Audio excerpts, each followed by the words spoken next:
Good morning, all of you. I welcome you all in my first class. Please confirm if I am audible. सबको सुनाई दे रहा है तो एक बार confirm कर दीजिए.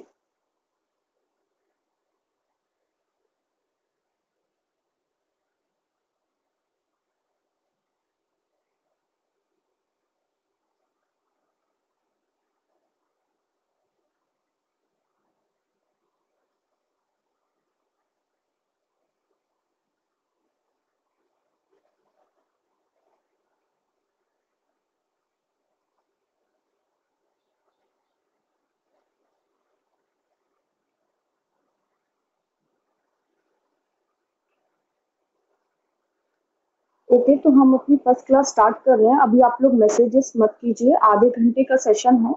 जो भी आपके डाउट्स है प्लीज उसको एक नोटबुक पे या एक पेपर पे आप लोग नोट डाउन कीजिए. क्लास के बाद आधे घंटे के बाद 10 मिनट का समय आप लोग को दिया जाएगा. आप उसमें चैट बॉक्स में अपने जो भी डाउट्स हैं उसको लिख सकते हैं. 10 मिनट्स में हम लोग जो भी डाउट्स होंगे उन पे डिस्कशन करेंगे. एक और इम्पॉर्टेंट इन्फॉर्मेशन है आप लोगों के लिए. इससे पहले भी आप लोगों ने क्लासेस अटेंड की होगी. ये एक पीडीएफ फाइल है. इसमें आपके यहाँ डाउनलोड का ऑप्शन शो कर रहा होगा स्क्रीन में. आप लोग इस फाइल को फर्दर रिवीजन के लिए डाउनलोड भी कर सकते हैं. इसमें सिर्फ मैंने मेन टॉपिक्स लिखे हैं और उसको बाद में आप रिवाइज कर सकते हैं. और उसके साथ कुछ एक्सप्लेनेशन है जिसको अभी मैं ड्रॉ करके या लिख कर आप लोगों को समझाऊंगी. बहुत सारे स्टूडेंट्स हैं जो ग्रुप में पहले से जुड़े हुए हैं, जो बीए पार्ट 1 के सेक्शन में पहले पढ़ते थे मुझसे. जो स्टूडेंट्स पहले से ग्रुप में एडेड नहीं है वो अपना नंबर प्लीज मुझे सेंड कर देंगे क्लास के बाद, ताकि वो ग्रुप में मैं उनको ऐड कर सकूं. ग्रुप में मैंने बुक्स की इंफॉर्मेशन दी थी. कुछ स्टूडेंट्स ने खुद से भी मुझे क्वेरी की थी बुक की, लेकिन क्योंकि ये हमारी पहली क्लास है, इंट्रोडक्टरी क्लास है, इसमें कुछ चीज़ें मैं क्लैरिफाई करना चाहूँगी. फर्स्ट ऑफ ऑल, ये पेपर 1 है. मैक्रो इकोनॉमिक्स पेपर का नाम है. इसमें 4 यूनिट्स हैं, जिसमें यूनिट 2 एंड यूनिट 3 जो है वो मैं आप लोगों को पढ़ाऊंगी. Unit 1 and unit 4 Ravindra sir आप लोगों को पढ़ाएंगे. इसमें जो सजेस्टेड बुक है इंग्लिश मीडियम और हिंदी मीडियम के स्टूडेंट्स के लिए, उस बुक का नाम आप स्क्रीन पे देख सकते हैं. Macro economics theory and policy bye HL. Ahuja. ये किताब हिंदी मीडियम और इंग्लिश मीडियम दोनों ही मीडियम में अवेलेबल है. इसी बुक के रेफरेंस में मैं पढ़ा रही हूँ. कुछ चीजें हैं जो इस बुक में नहीं है और अपार्ट फ्रॉम द बुक भी कुछ चीजें आप लोग को बताई जाएंगी जो कि इस पीडीएफ फाइल में आपको मिल जाएगा. दूसरी चीज, हर सैटरडे को ये क्लास होगी. तो मैं नई क्लास अगर ना भी क्रिएट करूं तो ये सिर्फ 5 सितंबर की क्लास नहीं है. For every Saturday 2:50 PM to 3:40 PM आप लोग की क्लासेस होगी. क्लास एग्जैक्टली 3 बजे स्टार्ट होगी. इसलिए अगर आप क्लास में इससे पहले ज्वाइन करते हैं 2:40 पे, तो आप कंफ्यूज मत होइए कि क्लास चल नहीं रही है या कुछ सुनाई क्यों नहीं दे रहा है, क्योंकि 10 मिनट का टाइम मैंने दिया है ताकि सारे स्टूडेंट जो अदर क्लासेस या अदर सब्जेक्ट ज्वाइन कर रहे हैं वो 2:50 तक अगर लॉग इन करते हैं या उसके बाद भी आते हैं तो 3 बजे से सारे स्टूडेंट्स एक बार आ जाएंगे, तो बीच में डिस्टर्बेंस नहीं होगा. आधे घंटे का लेक्चर होगा 3:30 तक. उसके बीच में आप लोग कोशिश कीजिए. अच्छा, एक स्टूडेंट ने मैसेज किया आवाज नहीं आ रही है. जिन भी स्टूडेंट्स को आवाज आने में दिक्कत हो रही है उनके लिए मैं एक मैसेज टाइप कर रही हूँ अभी.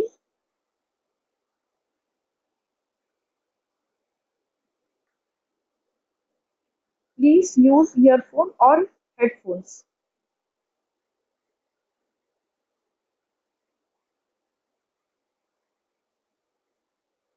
अगर कुछ स्टूडेंट्स को आवाज आ रही है और कुछ स्टूडेंट्स को आवाज नहीं आ रही है, इसका मतलब है कि आपके एंड से भी नेटवर्क इश्यूज हो सकते हैं. इसलिए आप लोग अपने यहाँ से नेटवर्क प्रॉब्लम का जो इश्यू है उसको रिजॉल्व कीजिए, क्योंकि बहुत सारे स्टूडेंट्स हैं जिनको सुनाई दे रहा है.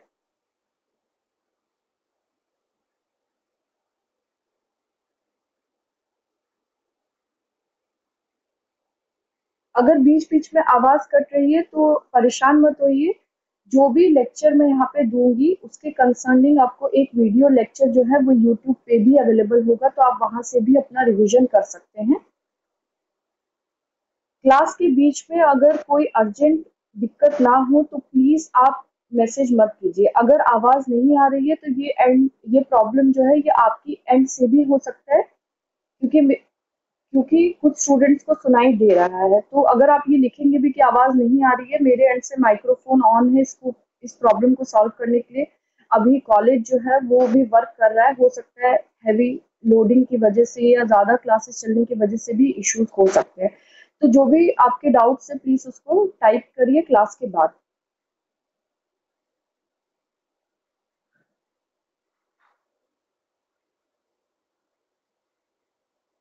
आज बहुत सारे टॉपिक्स है मैक्रो इकोनॉमिक्स के।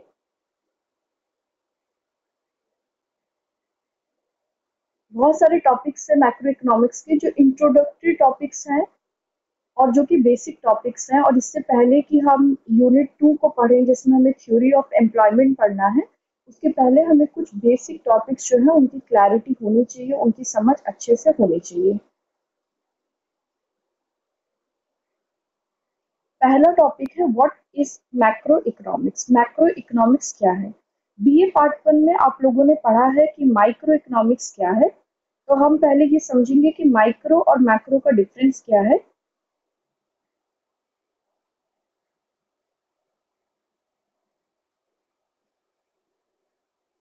माइक्रो इकोनॉमिक्स का मतलब है जब हम इंडिविजुअल यूनिट्स की बात करते हैं।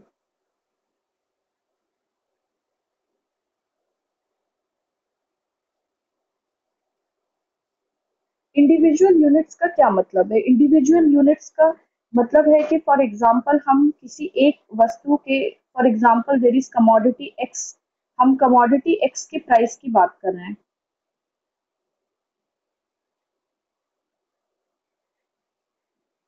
अगर हम किसी एक वस्तु के प्राइस की बात कर रहे हैं तो इसका मतलब, क्या कुछ स्टूडेंट्स को सुनाई दे रहा है? प्लीज कंफर्म कीजिए क्योंकि बहुत ज्यादा मैसेज आ रहा है कि वॉइस सुनाई नहीं दे रही है या प्रॉब्लम है। अगर किसी भी स्टूडेंट को क्लियरली सुनाई दे रहा हो तो प्लीज कंफर्मेशन मैसेज ड्रॉप कीजिए ताकि मैं कंटिन्यू कर सकूं।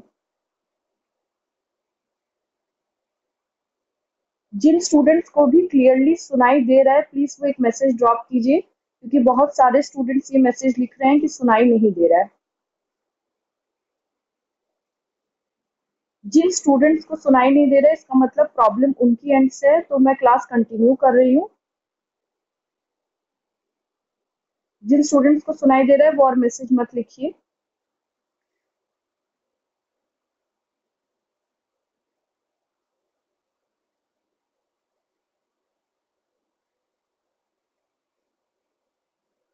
ओके तो हम micro, okay I got this. आपको सुनाई दे रहा है जिन स्टूडेंट्स को, वो और टाइप मत कीजिए ताकि हम क्लास कंटिन्यू कर सके क्योंकि बार बार स्क्रीन पे मैसेजेस आ रहे हैं।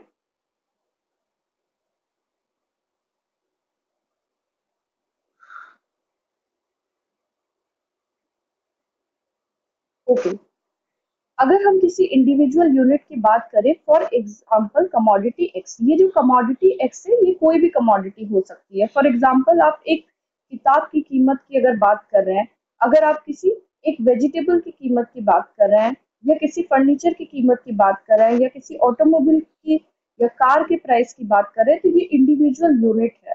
माइक्रो का मतलब है कि हम इंडिविजुअल यूनिट्स की बात करें जिसमें हम किसी एक वस्तु की, ये एक एग्जांपल है, किसी एक वस्तु की कीमत की बात कर रहे हैं तो ये आपका हो गया माइक्रो। या फॉर एग्जांपल हम किसी एक फर्म की बात कर रहे हैं, कोई एक पर्टिकुलर प्रोडक्शन हाउस है फॉर एग्जांपल, वो किसी पर्टिकुलर इंजन का प्रोडक्शन करते हैं, या एक पर्टिकुलर फैक्ट्री है जो कार का प्रोडक्शन करती है, तो इस ये है माइक्रो का कॉन्सेप्ट। अगर हम मैक्रो इकोनॉमिक्स की बात करें तो मैक्रो इकोनॉमिक्स का मतलब है एग्रीगेट। एग्रीगेट या जिसे हम हिंदी में कहते हैं कुल। एग्रीगेट का मतलब है सम टोटल।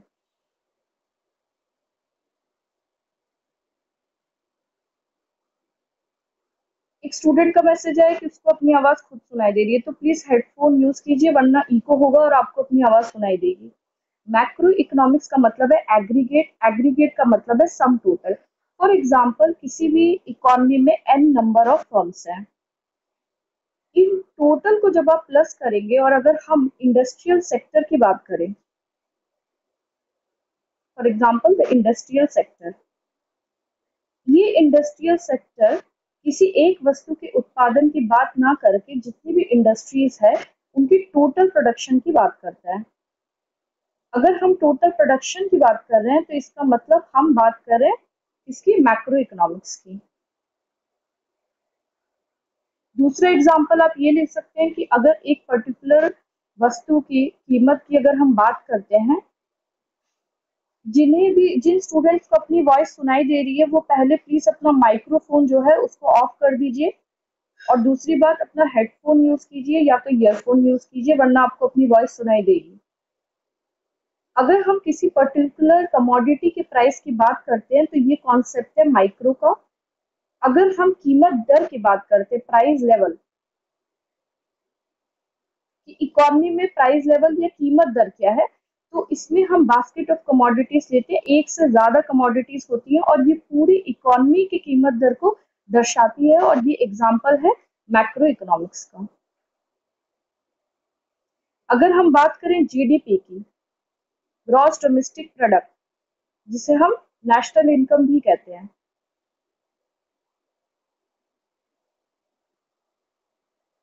तो ये एग्जांपल है मैक्रो इकोनॉमिक्स का। मैक्रो मतलब एग्रीगेट या टोटल, जो किसी भी अर्थव्यवस्था में किसी सम टोटल को दर्शाता हो और पूरी इकोनॉमी की या पूरी अर्थव्यवस्था के इंडिकेटर्स को दर्शाता हो या उसकी बात करता हो। तो इसमें हम प्राइस लेवल ले सकते हैं, नेशनल इनकम ले सकते हैं, लेवल ऑफ एम्प्लॉयमेंट ले सकते हैं।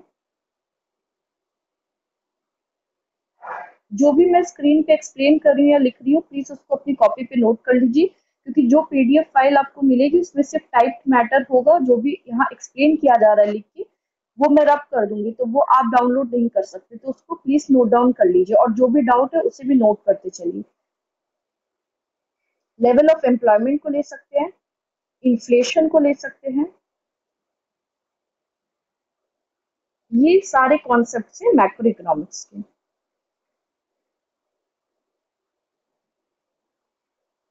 ओके, तो माइक्रो मीन्स इंडिविजुअल यूनिट, किसी एक इकाई की हम बात करते हैं, और मैक्रो इकोनॉमिक्स का मतलब है जब हम कुल की बात करते हैं या टोटल लेते हैं और वो पूरे अर्थव्यवस्था में होने वाले बदलाव को या स्थिति को दर्शाता है। तो पहला टॉपिक हमने क्या कवर किया कि मैक्रो इकोनॉमिक्स क्या है। इससे पहले कि हम डिटेल में पढ़े मैक्रो इकोनॉमिक्स क्या है, हमें मीनिंग क्लियर होना चाहिए कि माइक्रो और मैक्रो जो है दो ब्रॉडर क्लासिफिकेशन इकोनॉमिक्स की, दो ब्रांच है, और जिसमें आप माइक्रो ऑलरेडी पढ़ चुके हैं और मैक्रो इकोनॉमिक्स को अभी हमने समझा। Second point is the origin and roots of macro economics. Macro economics की शुरुआत जो है वो माइक्रो इकोनॉमिक्स के बाद हुई। माइक्रो इकोनॉमिक्स की शुरुआत की थी क्लासिकल इकोनॉमिस्ट ने। क्लासिकल का अर्थ है कि सबसे पुराने जो अर्थशास्त्री थे उन्होंने स्टार्ट किया था माइक्रो इकोनॉमिक्स, और उसके बाद कॉन्सेप्ट आया मैक्रो इकोनॉमिक्स का। तो इसका ओरिजिन क्या है, इसके रूट्स क्या है, कहाँ से macro economics as a branch of economics establish हुआ, या इसको हम क्यों पढ़ते हैं। अगर हम ओरिजिन की बात करें तो इसका जो पूरा स्टोरी है या जो ईयर है जिसपे मैक्रो इकोनॉमिक्स का ओरिजिन स्टार्ट होता है उसको हम मानते हैं 1929। ये एक बहुत ही प्रमुख वर्ष है, एक बहुत इंपॉर्टेंट ईयर है in the history of economics. देखिए स्टूडेंट्स बार बार मैसेज कर रहे हैं कि उनको सुनाई नहीं दे रहा है, इसमें मैं कोई हेल्प नहीं कर सकती, सॉरी। आप लोग मैसेज मत ड्रॉप कीजिए, ये जो भी आपको पढ़ाया जा रहा है इसका रिकॉर्डेड वर्जन आपको यूट्यूब पे भी मिल जाएगा। ओरिजिन है 1929। 1929 में क्या स्टार्ट हुआ था, द ग्रेट डिप्रेशन।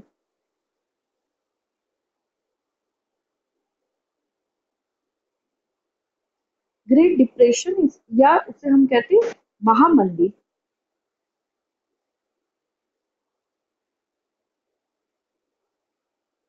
एक मिनट का मैं ब्रेक ले रही हूँ, कुछ स्टूडेंट्स का बहुत मैसेज आ रहा है कि उन्हें सुनाई नहीं दे रहा, तो मैं चैट बॉक्स में कुछ उनके लिए टाइप कर रही हूँ, आप लोग एक मिनट वेट कीजिए।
ओके, अगर आपको बीच में सुनाई नहीं भी दे रहा है तो प्लीज आप व्हाइट बोर्ड पे फोकस कीजिए, जो भी मैं कह रही हूँ उसको मैं लिख भी रही हूँ, तो आपको बहुत कुछ समझ में आएगा अगर आपको सुनाई नहीं भी दे रहा है, क्योंकि ये प्रॉब्लम मेरी एंड से मैं सॉल्व नहीं कर सकती हूँ। तो 1929 में महामंदी आई थी या ग्रेट डिप्रेशन आया था? ग्रेट डिप्रेशन आया कहाँ पे था? ग्रेट डिप्रेशन आया था पूंजीवादी अर्थव्यवस्था जितनी थी विश्व की, वहां पे आया था। कैपिटलिस्ट इकोनॉमीज, जो भी लिखा जा रहा है व्हाइट बोर्ड पे प्लीज उसको नोट डाउन कीजिए। कैपिटलिस्ट इकोनॉमीज या पूंजीवादी अर्थव्यवस्था से हम क्या समझते हैं? दूसरी चीज थी फ्री मार्केट इकोनॉमी या स्वतंत्र बाजार।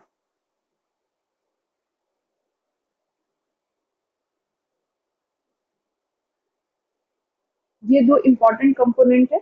पूंजीवादी अर्थव्यवस्था वो अर्थव्यवस्था थी जहां पे गवर्नमेंट का जो रोल था वो बहुत मिनिमम था प्रोडक्शन में, और फ्री मार्केट इकोनॉमी का मतलब है स्वतंत्र बाजार, जहां पे कीमत दर का जो निर्धारण हो रहा था वो सप्लाई और डिमांड फोर्सेस के आधार पे हो रहा था। ये आपकी डिमांड लाइन, ये है सप्लाई लाइन, जहां पे इसका इंटरेक्शन हो रहा था वहां पे कीमत दर का निर्धारण हो रहा था। तो पूंजीवादी अर्थव्यवस्था फॉर एग्जांपल यूएसए, ब्रिटेन, यहाँ पे 1929 में जहाँ पे कीमत दर का सप्लाई एंड डिमांड, पूर्ति एवं मांग के आधार पे कीमत दर का निर्धारण हो रहा था, और जो कि पूंजीवादी अर्थव्यवस्था थी जहाँ पे निजी स्तर पे निवेश हो रहा था, है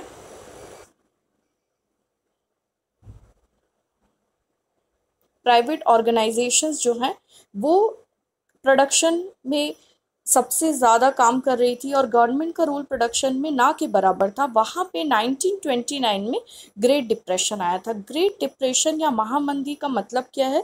नेशनल इनकम, जिसे हम जीडीपी कहते हैं, जो आउटपुट को या उत्पादन, कुल उत्पादन को भी दर्शाता है किसी एक वित्तीय वर्ष में, उसकी जो उसकी जो वैल्यू है वो बहुत तेज़ी से उस पर गिरावट आ रहा था। जितना ही उत्पादन में गिरावट आएगा उतना ही अनएम्प्लॉयमेंट जो है, बेरोजगारी, वो बहुत तेज़ी से बढ़ रही थी।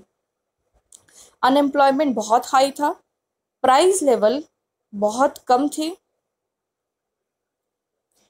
और इस कंडीशन को मंदी या महामंदी का नाम दिया गया। इसे महामंदी क्यों कहा गया? क्योंकि 1929 में शुरू होने वाला ये जो मंदी था, ये पूरे एक दशक तक, 10 वर्षों तक, हम कहते हैं 1930s, कुछ किताबों में आपको ये भी मिलेगा कि ग्रेट डिप्रेशन 1930 में स्टार्ट हुआ था, लेकिन एक्चुअल में ये 1929 में स्टार्ट हुआ था और पूरे 10 साल तक बरकरार था, और जिसमें यूएसए की 25% पॉपुलेशन अनएम्प्लॉयड थी या बेरोजगार थी। इसीलिए इसको महामंदी कहा जाता है, और ये एक बहुत बड़ी समस्या थी। अब इसका मैक्रो इकोनॉमिक्स के साथ क्या लिंक है उसको समझिए। 1929 में जब मंदी आई तब जो theory of employment and income, जो मॉडल बनाया गया था, वो मॉडल बनाया था क्लासिकल इकोनॉमिस्ट ने। ये मॉडल क्या था, इसको हम एक ग्राफ की हेल्प से समझेंगे। ये बेसिक ग्राफ है मैक्रो इकोनॉमिक्स का। एक्स एक्सिस में quantity demanded and quantity supplied, Y axis पे कीमत दर या प्राइस लेवल।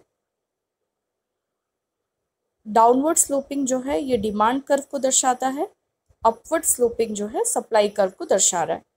ये जो मिडिल पॉइंट आप देख रहे हैं ये है point of equilibrium. Classical economist ने ये थ्योरी दी कि सप्लाई डिमांड के जहाँ पे बराबर होगा वहाँ पे इक्विलिब्रियम एस्टैब्लिश होगा, और क्लासिकल इकोनॉमिस्ट ये मानते थे, उनकी थ्योरी ये थी कि एक पूंजीवादी अर्थव्यवस्था, स्वतंत्र बाजार अर्थव्यवस्था में हमेशा इक्विलिब्रियम जो है अपने आप एस्टैब्लिश रहता है, और ये full employment level of equilibrium है। इसके लिए गवर्नमेंट का इंटरफेरेंस की ज़रूरत नहीं है। और सप्लाई अगर डिमांड पूर्ति अगर मांग के बराबर है, इसका मतलब कि जितना भी प्रोडक्शन हो रहा है वो पूरे प्रोडक्शन की डिमांड मार्केट में है, और डिसइक्विलिब्रियम या असंतुलन किसी भी प्रकार से इकोनॉमी में नहीं आ सकता। लेकिन 1929 में 10 सालों तक इस थ्योरी को गलत ठहराया, और ये साबित हो गया कि जो क्लासिकल इकोनॉमिस्ट ने थ्योरी दी थी वो अपने आप में गलत थ्योरी थी। और उसकी वजह से इनकी थ्योरी जो है theory of income and employment जिसे कहते हैं, जिसके अनुसार एक capitalist economy free market economy में हमेशा इक्विलिब्रियम मेंटेन रहता है और गवर्नमेंट फोर्सेस की कोई ज़रूरत नहीं है, क्योंकि डिसइक्विलिब्रियम की कंडीशन कभी आती ही नहीं है।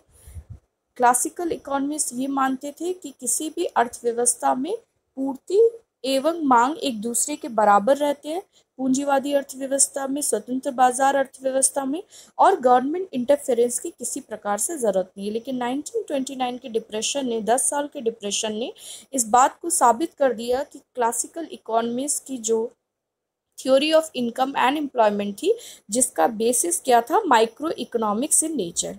जब डिटेल में हम सेकेंड यूनिट स्टार्ट करेंगे, आज इंट्रोडक्टरी लेक्चर है, इसको हम डिटेल में पढ़ेंगे कि कैसे क्लासिकल इकोनॉमिक्स की जो थ्योरी थी वो माइक्रो इकोनॉमिक्स इन नेचर थी। इसके बाद 1936 में, ये भी एक बहुत इम्पॉर्टेंट ईयर है इकोनॉमिक्स का, इसमें जॉन मेनार्ड कीन्स ने, जिन्हें हम J.M. कीन्स भी कहते हैं, एक किताब लिखी, एक बहुत ही महत्वपूर्ण किताब, जिसका नाम था general Theory of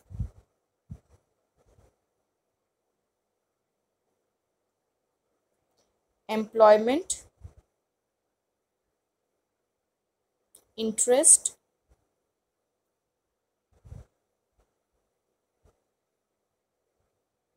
and money. ये किताब लिखी थी J.M. कीन्स ने ईयर 1936, जब ग्रेट डिप्रेशन या महामंदी का दौर चल रहा था। इस किताब में उन्होंने इस चीज़ को एस्टैब्लिश किया।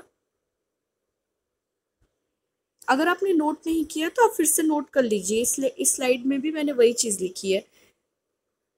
1929 में जब ग्रेट डिप्रेशन आया तो उसने क्या साबित किया, उसने ये साबित किया कि जो classical theory of income and employment थी, जो क्लासिकल का सिद्धांत था रोजगार एवं इनकम का, आय का, वो फेल हो गया। तो 1936 में एक अर्थशास्त्री हैं जॉन मेनार्ड कीन्स, या जिन्हें हम J.M. कीन्स भी कहते हैं, उन्होंने 1936 में किताब लिखी General Theory of Employment, Interest and money.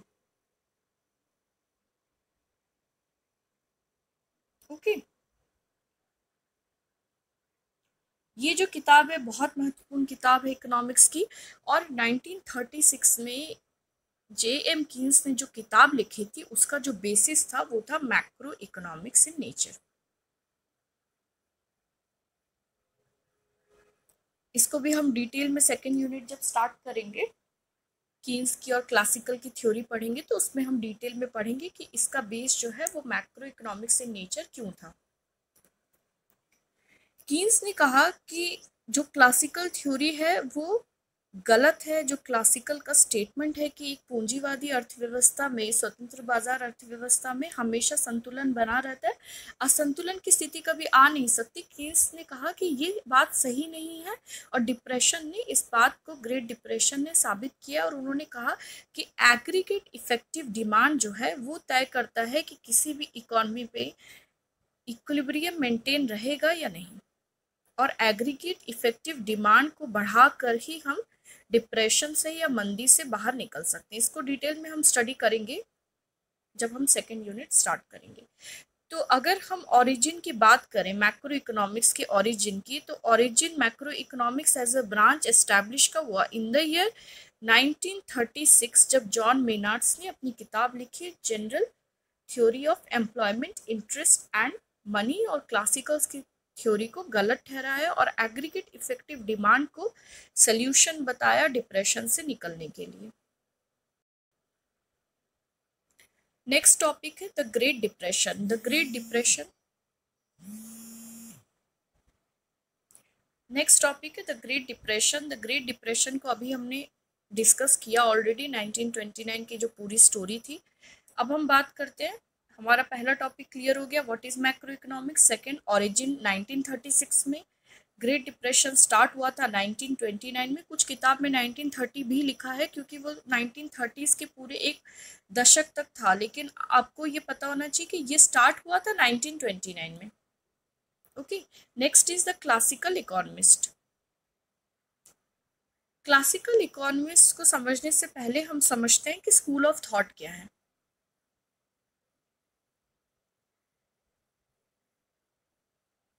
School of thought, जैसा कि इसका नाम है, ऐसा स्कूल जो विचारों की बात कर रहा है।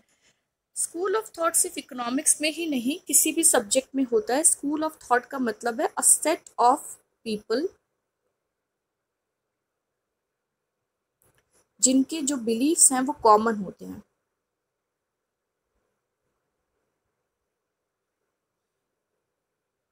ऐसे लोगों का एक समूह जो एक कॉमन सेट ऑफ रूल्स और रेगुलेशंस या एजम्पशंस को फॉलो करता है, उनमें बिलीव करता है और उनके बेसिस पे सिद्धांत बनाए जाते हैं या उसका गठन होता है, उसको हम कहते हैं स्कूल ऑफ थॉट। इकोनॉमिक्स में अगर स्कूल ऑफ थॉट की अगर हम बात करें, जो तो पहला स्कूल ऑफ थॉट था, the first school of thought was classical. किसी भी विषय में जैसे आप सुनते हैं कि क्लासिकल सॉन्ग्स हैं, क्लासिकल डांस फॉर्म्स हैं, क्लासिकल का मतलब है सबसे पुराना या सबसे पहला। तो क्लासिकल इकोनॉमिस्ट क्या है? The first school of thought in economics.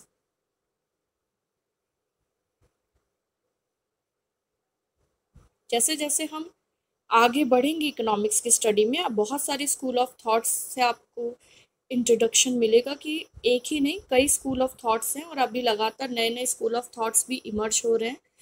पहला स्कूल ऑफ थॉट जो है दैट इज क्लासिकल, और जो अर्थशास्त्री स्कूल ऑफ थॉट में बिलीव करते थे उन्हें हम कहते हैं क्लासिकल इकोनॉमिस्ट।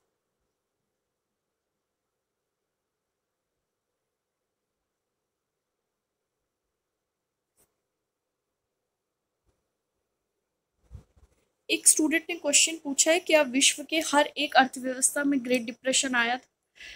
नहीं, सारी अर्थव्यवस्था में ग्रेट डिप्रेशन नहीं आया था। मैंने ग्रेट डिप्रेशन जब आप लोगों को समझाया तो ग्रेट डिप्रेशन में मैंने आप लोगों को बताया कि जो पूंजीवादी अर्थव्यवस्था थी, capitalist economy, free market economy, स्वतंत्र बाजार अर्थव्यवस्था, जिसका एग्जांपल मैंने आपको दिया अमेरिका और ब्रिटेन, जहाँ पे ज़्यादातर जो निवेश था या जो उत्पादन हो रहा था वो निजी क्षेत्रों के द्वारा हो रहा था। ग्रेट डिप्रेशन ऐसी अर्थव्यवस्था में आया था जहाँ पे गवर्नमेंट कंट्रोल था या कम्युनिज्म था, सोशलिज्म था, वहाँ पे ग्रेट डिप्रेशन की स्थिति नहीं आई थी।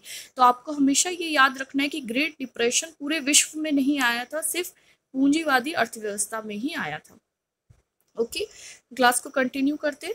क्लासिकल इकोनॉमिस्ट कौन थे? जो फर्स्ट स्कूल ऑफ थॉट को बिलोंग करते थे, जो क्लासिकल इकोनॉमिक्स में बिलीव करते थे और जिनकी थ्योरीज या जो सिद्धांत थे अलग अलग क्लासिकल इकोनॉमिस्ट द्वारा, वो एक कॉमन सेट ऑफ रूल्स पे या कॉमन सेट ऑफ बिलीव्स पे यकीन करते थे और उन्हीं के आधार पे अपने सिद्धांतों का गठन करते थे। ओके, अब आप सोच रहे होंगे कि कॉमन बिलीफ्स क्या थे। जब हम डिटेल में पढ़ेंगे क्लासिकल थ्योरी को तब हम डिस्कस करेंगे, लेकिन एक इम्पॉर्टेंट जो एजम्पशंस था जिसपे कि सारे क्लासिकल इकोनॉमिस्ट बिलीव करते थे, उसको नोट डाउन कीजिए। उसको कहते हैं लेजेस फेयर। ये टर्म बहुत इंपॉर्टेंट है जब हम क्लासिकल इकोनॉमिस्ट की बात करते हैं। प्लीज आप अपने डाउट जो है क्लास एंड होने के बाद पूछिए। Laissez fair, okay. और अगर कुछ डाउट्स हम लोग क्लास 3:40 तक है, अगर हम डाउट क्लियर नहीं कर पाएंगे तो नेक्स्ट क्लास जब स्टार्ट होगी सैटरडे को आपकी, तो पहले 10 मिनट्स में हम उनको उसको डिस्कस कर लेंगे, ठीक है? या तो आप मुझे मैसेज भी ड्रॉप कर सकते हैं, व्हाट्सएप मैसेज। लेजेस फेयर का क्या मतलब है? लेजेस फेयर का मतलब है नो गवर्नमेंट इंटरवेंशन।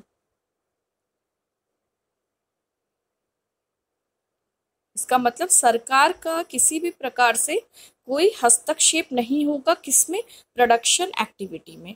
जो भी उत्पादन की गतिविधियां हो रही हैं, अगर उसमें सरकार का जो हस्तक्षेप है या जो रोल है, जो भूमिका है, वो ना के बराबर है, तो उसे हम कहते हैं लेज़ेस फेयर।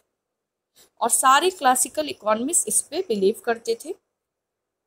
इसको नोट डाउन कर लीजिए।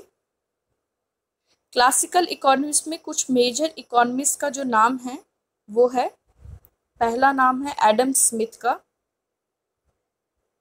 इनको फादर ऑफ इकोनॉमिक्स भी कहा जाता है। दूसरा इंपॉर्टेंट नाम है डेविड रिकार्डो।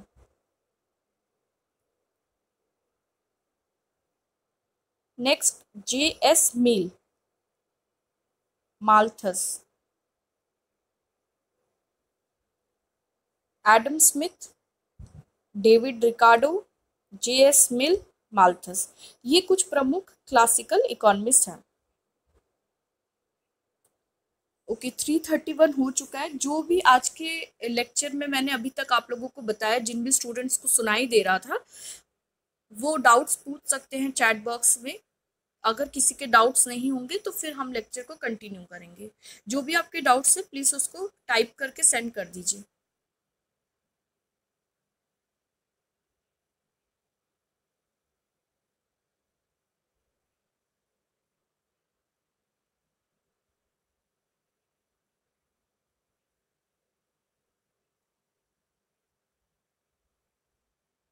जिन भी स्टूडेंट्स को डाउट है आज की क्लास में उसको टाइप कीजिए, मैं उसको पढ़ रही हूँ। जो भी डाउट्स होंगे 10 मिनट में हम उसको डिस्कस करेंगे।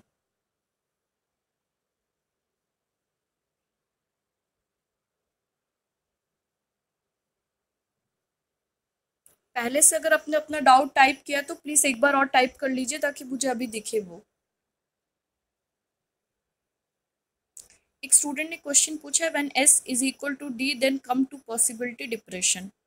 इसका मतलब तो मुझे नहीं समझ में आ रहा है कि आप क्या पूछना चाहते हैं। फिर से टाइप कर दीजिए।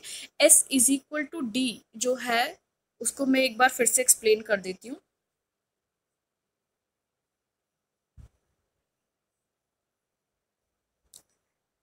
देखिए, S is equal to D एक ऐसा इक्वेशन है जो इकोनॉमिक्स के हर स्टूडेंट को पता होना चाहिए। अगर आपको इस इक्वेशन का मतलब नहीं पता है तो इसका मतलब आपको इकोनॉमिक्स ही नहीं पता।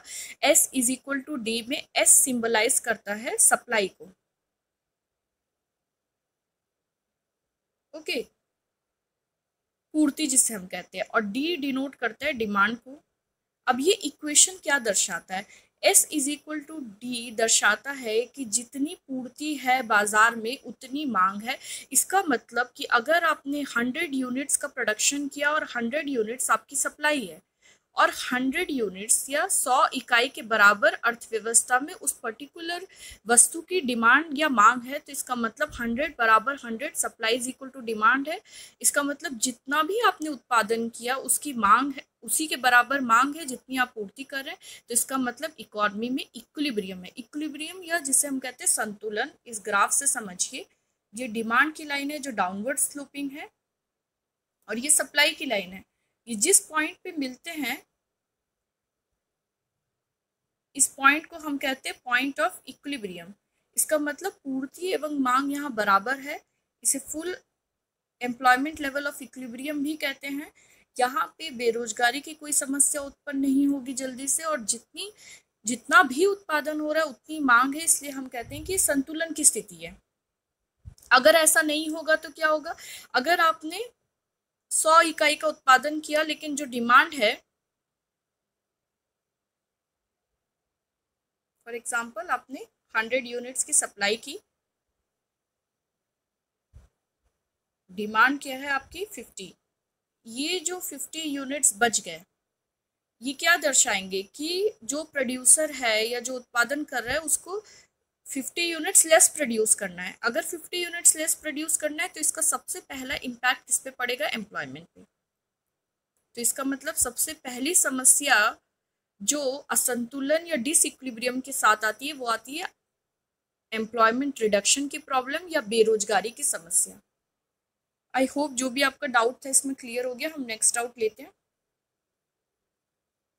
अगर आपका क्वेश्चन कुछ और था तो प्लीज फिर से टाइप कर दीजिए।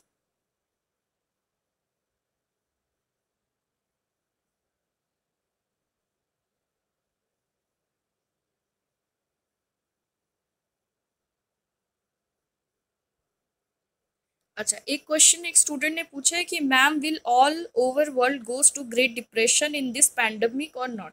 देखिए, एक चीज आप समझिए कि डिप्रेशन और रिसेशन में अंतर क्या होता है। इसको भी हम एक ग्राफ से समझते हैं।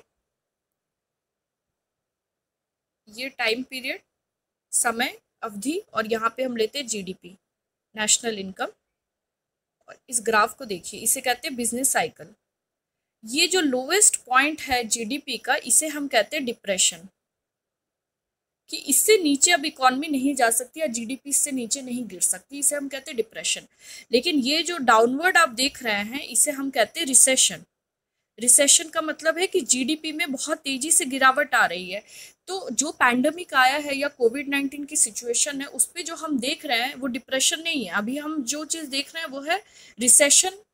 विश्व की हर अर्थव्यवस्था में आएगा। ये कितने समय अवधि तक रहेगा, ये डिपेंड करता है कि हमारी गवर्नमेंट कैसी पॉलिसीज बना रही है उससे जल्दी बाहर निकलने के लिए। इसके बारे में हम डिटेल में बिजनेस साइकिल्स के चैप्टर में पढ़ेंगे। हम नेक्स्ट डाउट ले रही हूँ। आज का जो लेक्चर था आप उससे रिलेटेड क्वेश्चंस पूछिए। अब पूछा है what reason that great depression come only capitalist economy. देखिए, कैपिटलिस्ट इकोनॉमी या पूंजीवादी अर्थव्यवस्था में क्योंकि गवर्नमेंट का रोल है नहीं, और गवर्नमेंट का रोल नहीं है जो बताता है लेजेस फेयर को, डिप्रेशन कैपिटलिस्ट इकोनॉमिक्स में, इकोनॉमीज या अर्थव्यवस्था में या पूंजीवादी अर्थव्यवस्था में इसीलिए आया था क्योंकि वहां पे लेजेस फेयर था। जब वहां पे डिमांड में कमी आने लगी, कुल मांग में कमी आने लगी, तो गवर्नमेंट उसमें किसी भी प्रकार का रोल प्ले नहीं कर रही थी। तो उसकी वजह से अभी जो मैंने आपको ग्राफ में समझाया, अगर सप्लाई आपके 100 के बराबर है लेकिन आपकी डिमांड 10 हो गई, तो जो 90 यूनिट्स का आप गैप देख रहे हैं वही रीजन है डिप्रेशन का कैपिटलिस्ट इकोनॉमी में, क्योंकि यहाँ सप्लाई और डिमांड के आधार पे कीमत दर का निर्धारण हो रहा था। जैसे ही डिमांड कम होगी, देखिए इसको हम फिर से ग्राफ से समझ सकते हैं। ये सप्लाई डिमांड का ग्राफ है, this is demand, this is supply. Free market economy में जैसे ही डिमांड नीचे गिरेगी, आप देखिए प्राइस लेवल P1 से P2 लेवल पे आ जाएगा। कीमत दर में जैसे ही गिरावट आएगी, उत्पादन में कमी आएगी और उसकी वजह से मंदी आएगी। आई होप आपको समझ में आ गया हो। नेक्स्ट आउट लेते हैं।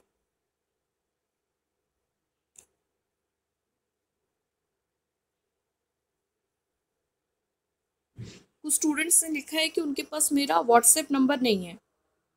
मैं अपना व्हाट्सएप नंबर आपको सेंड कर रही हूँ, आप नोट डाउन कर लीजिए इसको, जिन स्टूडेंट के पास भी नहीं है। अगर आप ग्रुप में नहीं है तो आप मुझे मैसेज ड्रॉप कीजिए, आपको मैं ग्रुप में ऐड कर दूंगी। 9532534981। जब आप मैसेज करते हैं तो प्लीज़ अपना क्लास, अपना नाम और जो भी आपकी क्वेरीज है या जो आपकी प्रॉब्लम है उसको आप लिख सकते हो उसमें। Without name and without class please message मत सेंड कीजिए व्हाट्सएप पे। ओके, नेक्स्ट आउट हम लेते हैं। Ma'am is there any group for economics? Yes, there is a group for economics. मेरा व्हाट्सएप नंबर मैंने अभी आप लोगों के साथ शेयर किया है, आप उस पर मैसेज कर सकते हैं। मैं ग्रुप में आपको ऐड कर दूंगी ताकि आपको उसमें जो भी नोटिस दी जाती है, इंफॉर्मेशन दी जाती है, आपको उस पर मिल जाएगा। ग्रेट डिप्रेशन क्यों हुआ था? ग्रेट डिप्रेशन क्यों हुआ था, इसको हम जब फर्स्ट चैप्टर स्टार्ट करेंगे, थ्योरी, क्लासिकल थ्योरी, उस पर हम डिटेल में पढ़ेंगे उसको। Difference between depression of 1928 and 2007-8। Depression of 1928 नहीं, depression of 1929। First of all 2007-8 में जो आया था उसे हम रिसेशन कहेंगे, महामंदी नहीं कहेंगे। इसको अभी मैंने आपको डिफरेंस एक बिजनेस साइकिल के ग्राफ के द्वारा समझाया था कि जो 2007-8 में आया था वो डिप्रेशन नहीं था, वो रिसेशन था।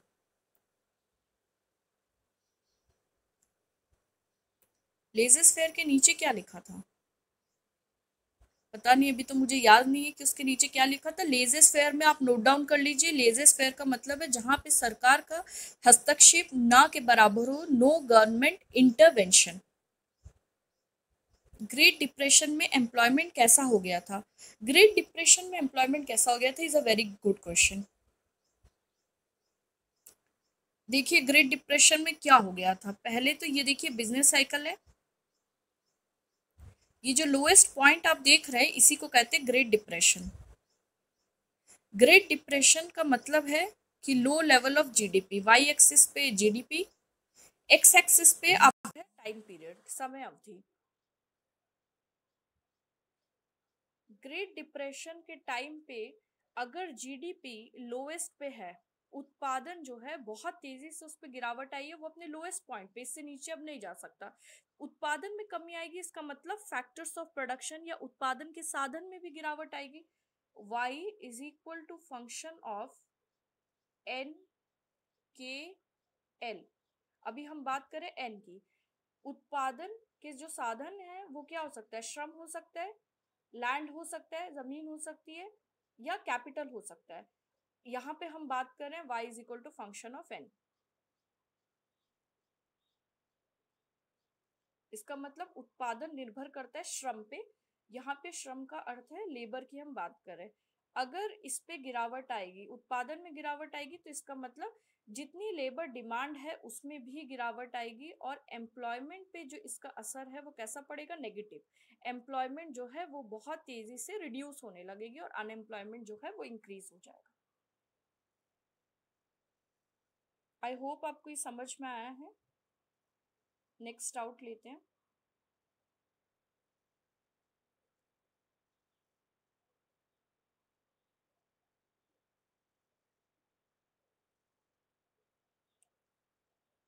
ओके, अभी कुछ स्टूडेंट्स का मैसेज आया है कि क्लास है, तो आप लोग के जो भी डाउट्स हैं, जिन स्टूडेंट्स के डाउट क्लियर नहीं हो पाए हैं, वो प्लीज़ अपना डाउट नोट करके रखिए और मुझे व्हाट्सएप पे सेंड कर दीजिएगा। जब हमारी नेक्स्ट क्लास होगी उसमें 10 मिनट पहले हम लोग जो आज की क्लास में पढ़ाया गया है उसको पहले डिस्कस करेंगे, जो भी डाउट्स आपके क्लियर होंगे फिर हम नेक्स्ट क्लास पढ़ाएंगे। ठीक है, तो आज की क्लास के लिए इतना है। जो पीडीएफ फाइल है उसको आप लोग डाउनलोड कर लीजिए। जिनकी दूसरी क्लास है मैं मीटिंग एंड कर रही हूँ, आप जाके दूसरी क्लास अपनी ज्वाइन कीजिए। जिन स्टूडेंट्स का डाउट आज की क्लास में डिस्कस नहीं हो पाए वो डिस्करेज नहीं होंगे, वो अपने डाउट्स को नोट करके रखिए। जब नेक्स्ट क्लास हम स्टार्ट करेंगे तो पहले हम डाउट क्लियर करेंगे फिर ही हम आगे पढ़ाएंगे। Okay, thank you. This is all for today's lecture.